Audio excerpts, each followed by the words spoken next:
I think ang nangyayari ngayon ay nakikita natin na may konting pattern, no? Na nakita ata ng oposisyon na parating na ang midterm elections at ang only chance, kumbaga, na makabalik sila ay kung ipag-aaway ang mga dalawang kampo na I guess ang tinatawag mong DDS or loyalist or whatever na nagkasama sa halalan.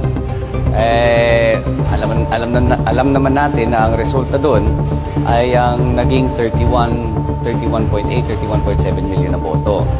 Na alam naman natin kung mauulit yan sa 2025, wala silang pag-asa balik.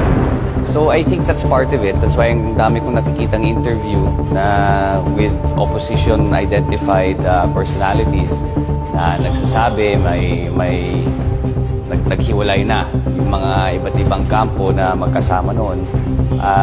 I think that's all an attempt to really create divisions within an administration that has been so focused on unity in order to make a comeback.